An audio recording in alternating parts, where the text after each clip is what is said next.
नमस्कार, मैं डॉक्टर सुमन सिंघल, आपका संस्कृत व्याकरण संधि चैनल में आपका स्वागत है।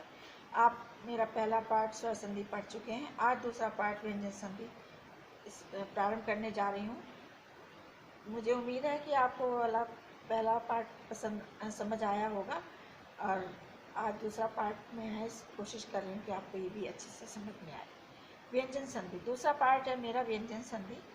व्यंजन संधि का दूसरा नाम हल संधि भी है।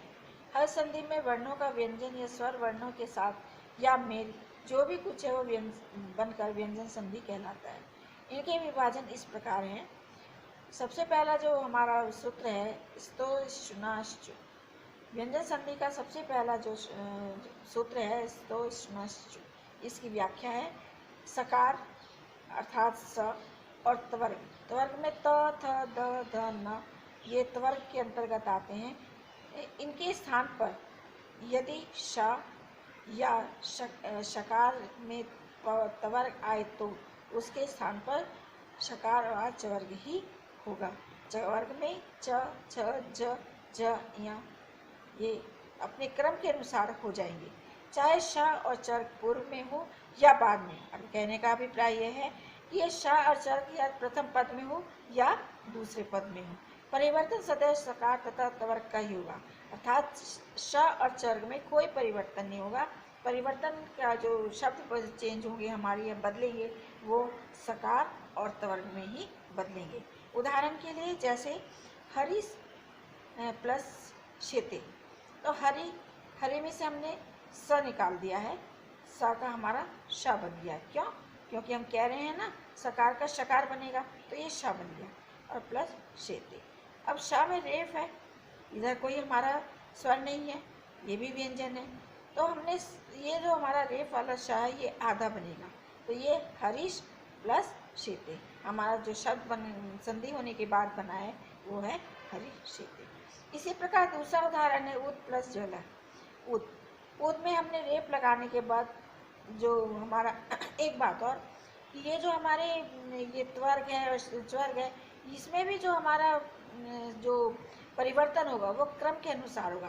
ता चा में बदलेगा, था छा में बदलेगा, द जा में बदलेगा और धा झा में बदलेगा और ना या में बदलेगा।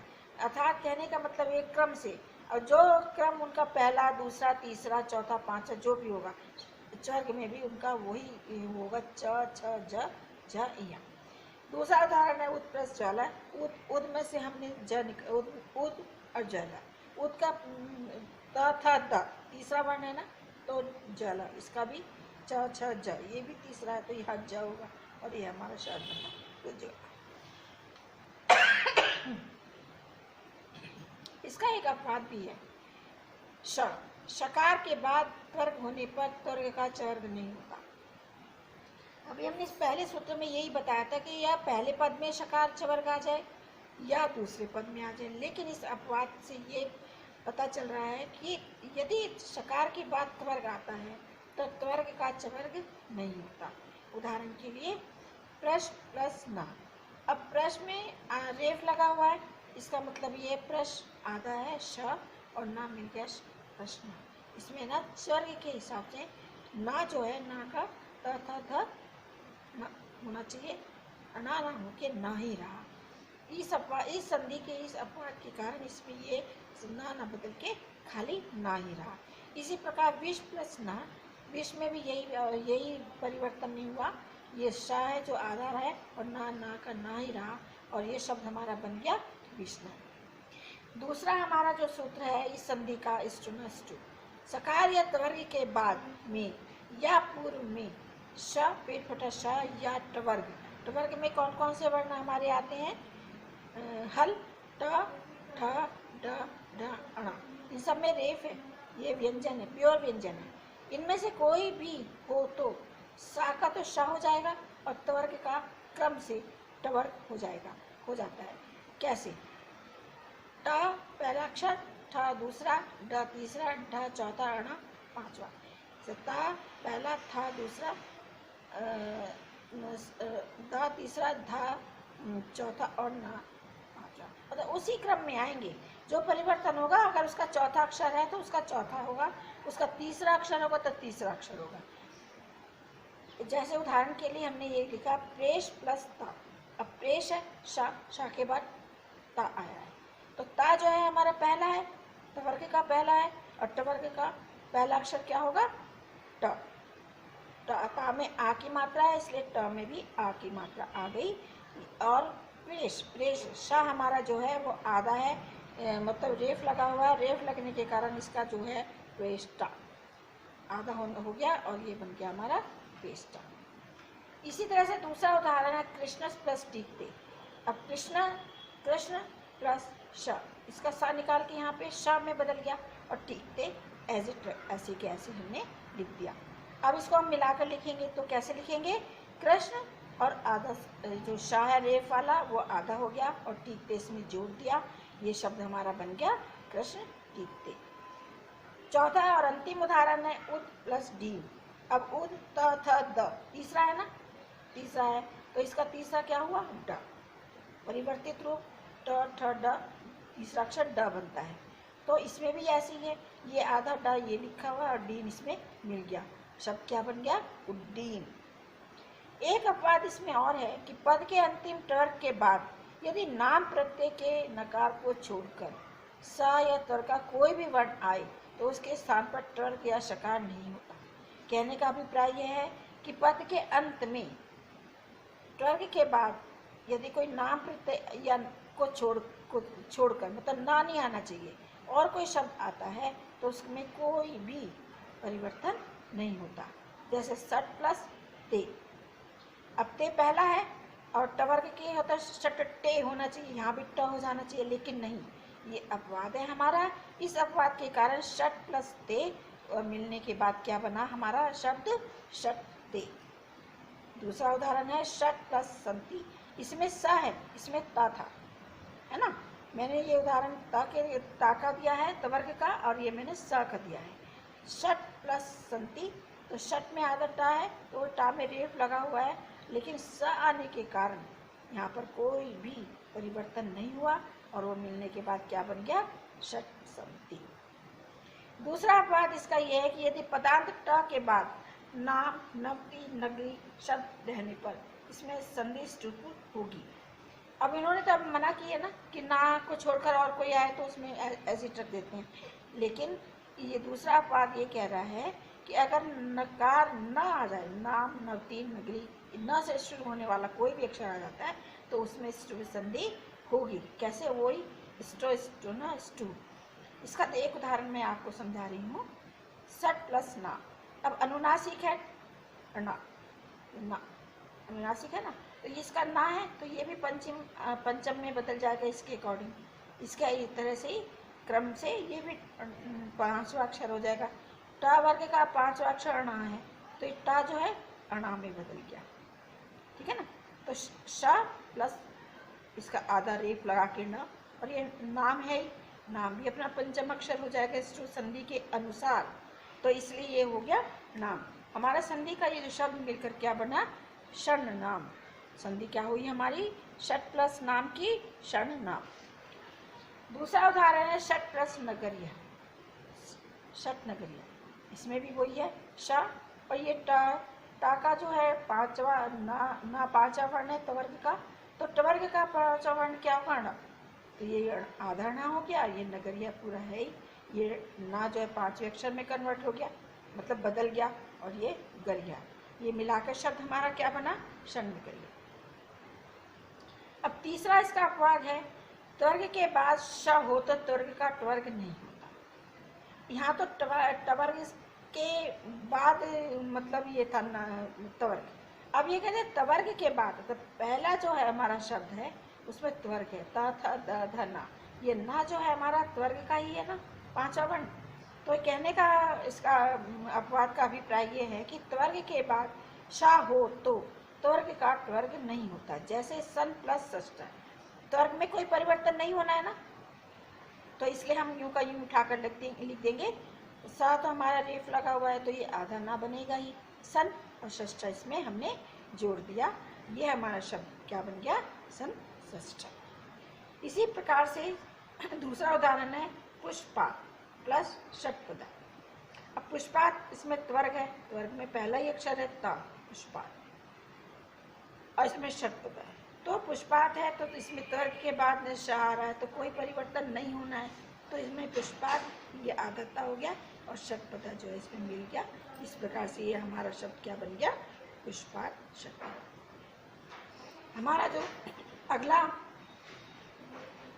हमारा अगला जो सूत्र है वो झलाम जशो अंते।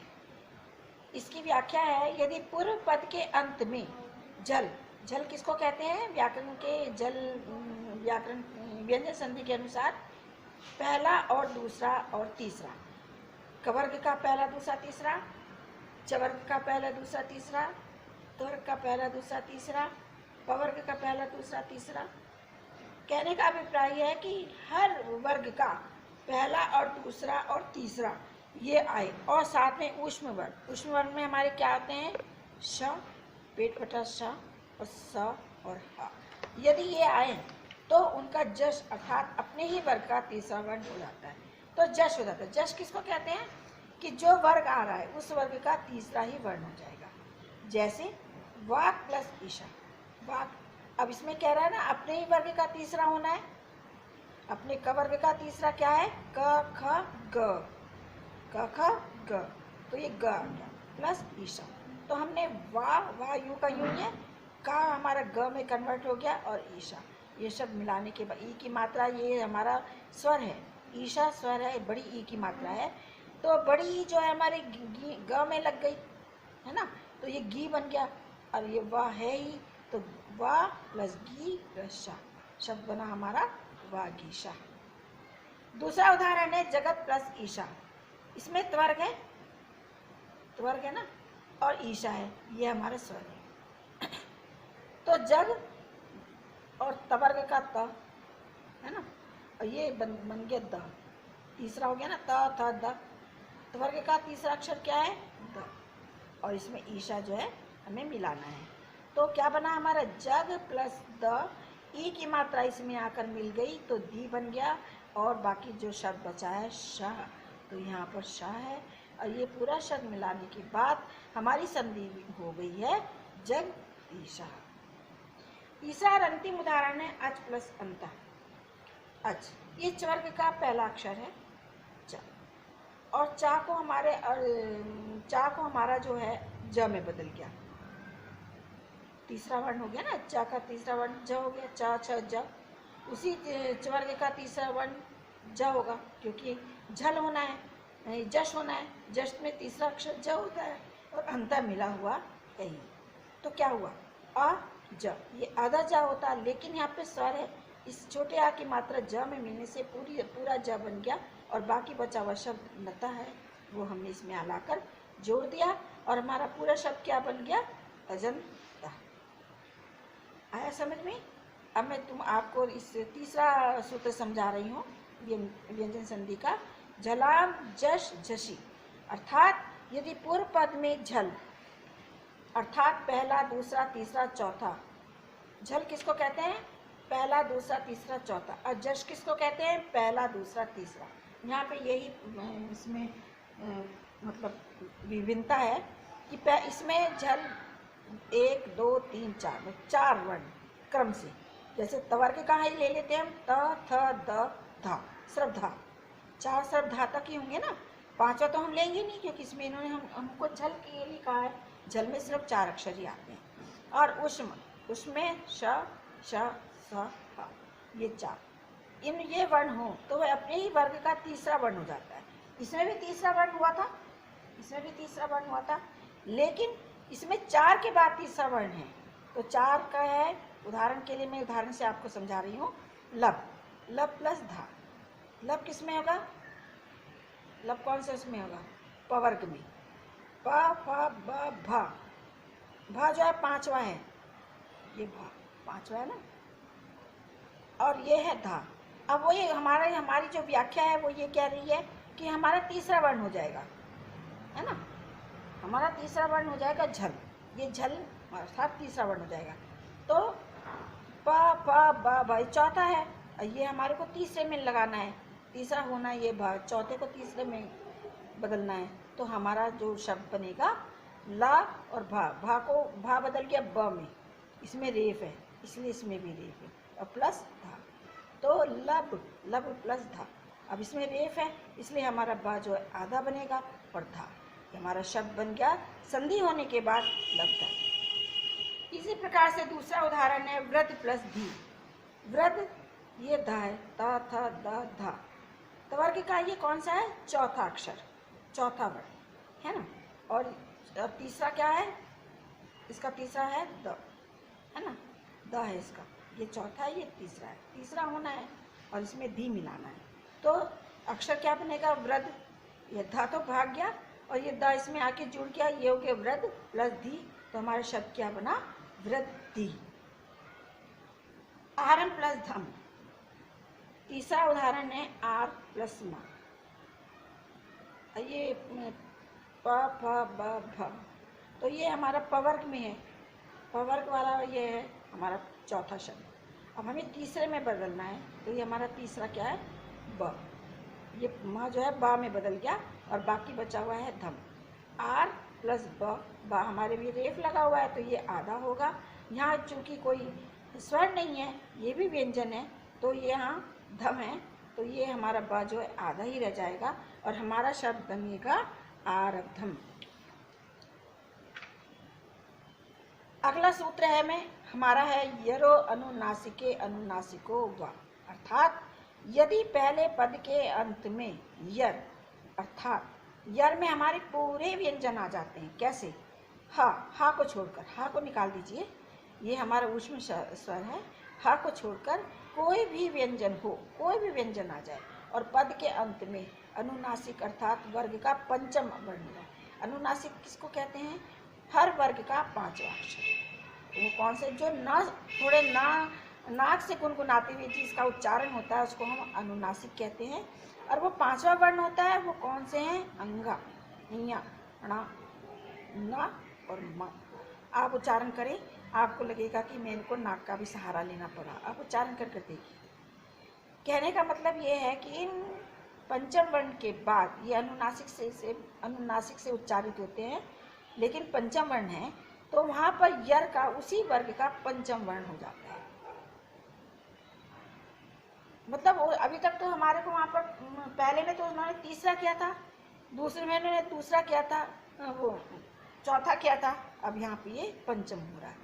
इसका उदाहरण से समझ में आ जाएगी आप लोगों को, सद प्लस मति। अब सद है, ये हमारा तवर्ग का तीसरा वर्ण है, त थ द, है ना, तीसरा है, लेकिन हमारा सूत्र ये कह रहा है कि अनुनासिक में कन्वर्ट हो जाना चाहिए पंचम वर्ण में, है ना। तो पंचम वर्ण में तवर्ग का पंचम वर्ग क्या है, न, इसका पंचम वर्ण क्या है, न।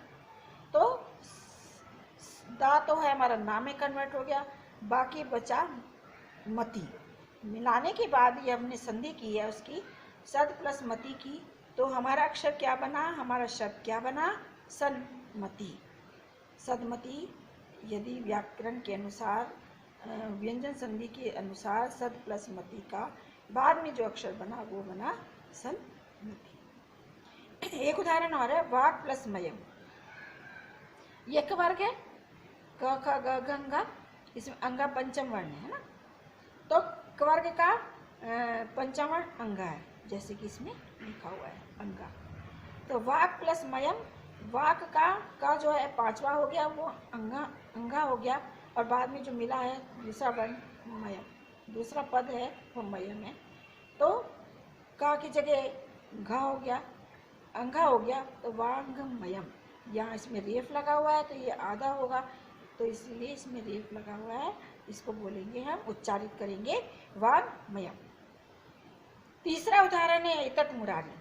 अब तवर्ग है, तवर्ग का पांचवा अक्षर क्या है, न, है ना, पांचवा अक्षर क्या है इसका, न।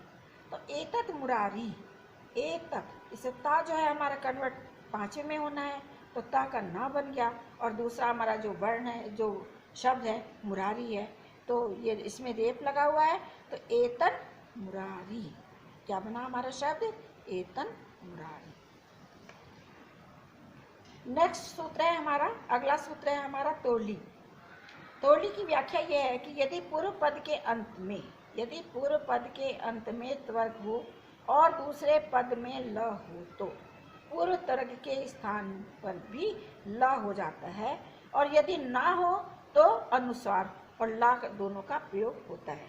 इसका इनमें ये कहा है कि त्वर्ग हो तो वो ना होगा ही, क्योंकि पंचम होना है, और ला है और त्वर्ग नहीं है तो वहाँ भी ल होगा। जैसे उदाहरण के लिए तत् प्लस लय, ये तत् है और तत् का हमारे को ल होना ही, क्योंकि पंचम वर्ण नहीं है इसमें, ये लया है, तो लया तो यूं का यूं ही रहेगा।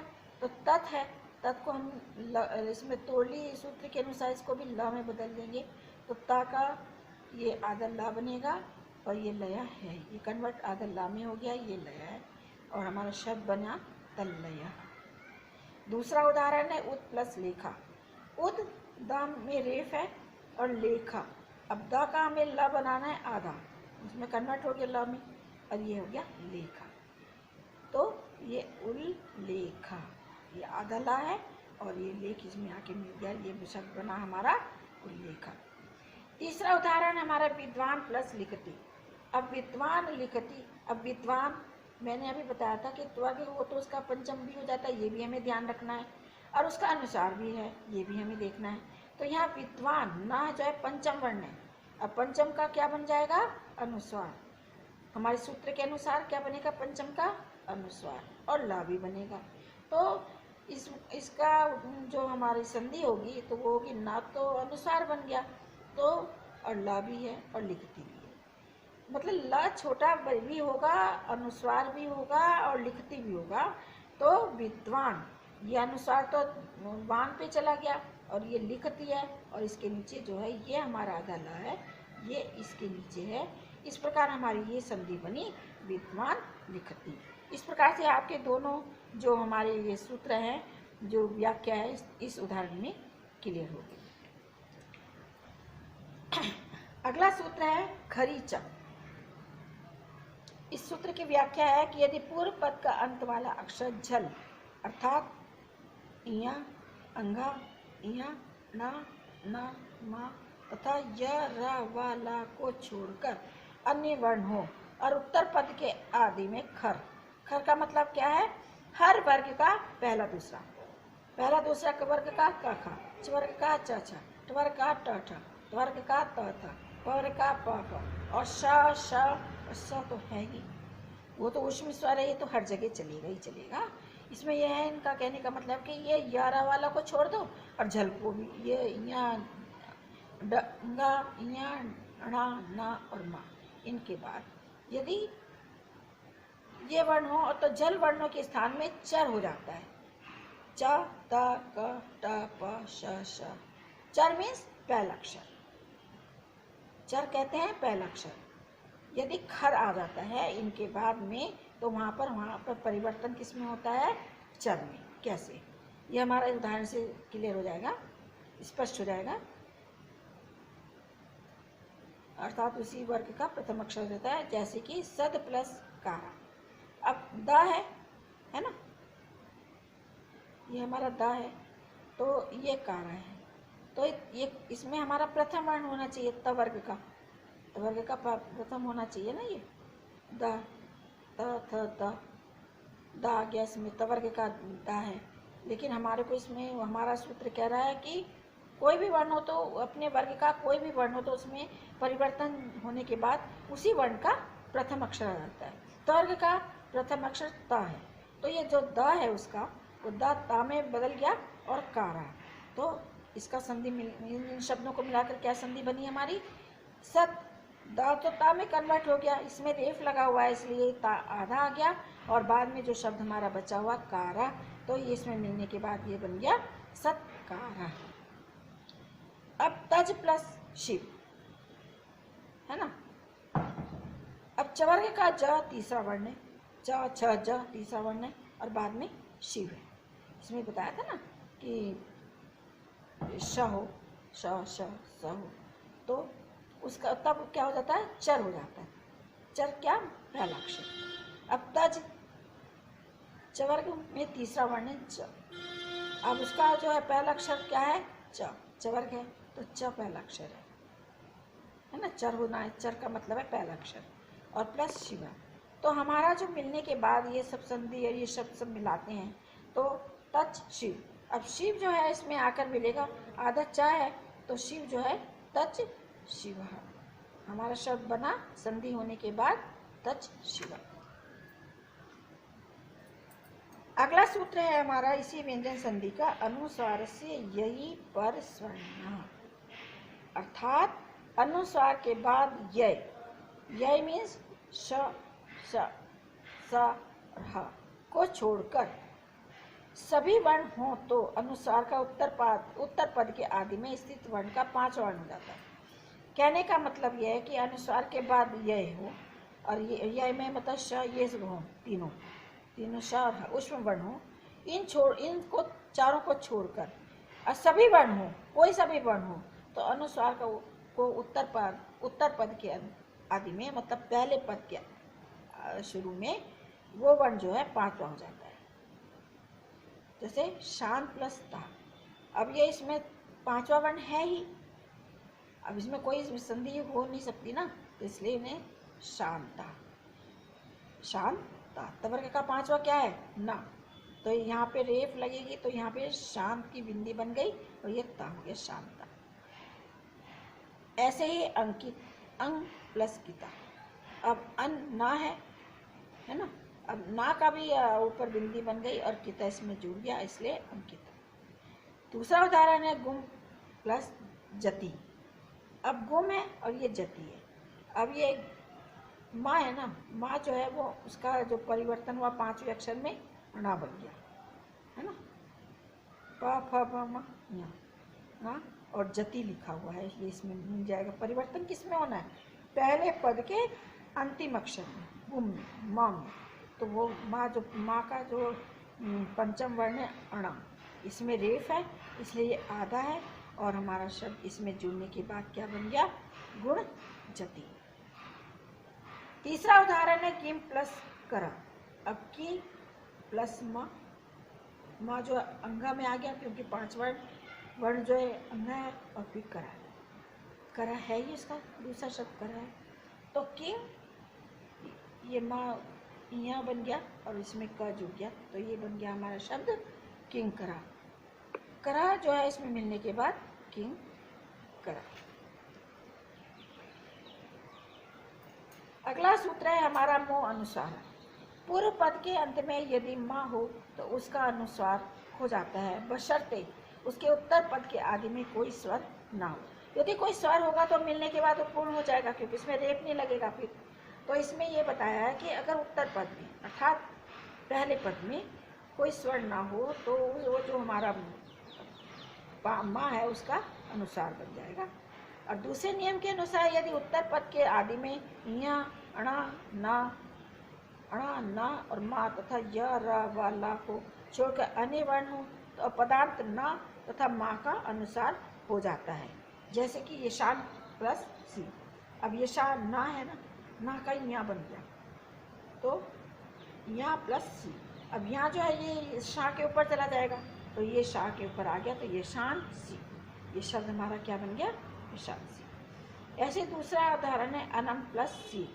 अब अन माँ हमारा 5वां वर्ण है अनम, और ये हमारा वो बन जाएगा अनुस्वार और सी। अब ये अनुसार तो आ जाएगा ना के ऊपर और सी इसमें आकर मिल गया, हमारा शब्द बना अनु सी। इस प्रकार से मेरी ये व्यंजन संधि समाप्त होती है और आशा है कि मेरा ये पढ़ाने का ढंग या मेरी व्यंजन संधि आप लोगों को पसंद आई होगी।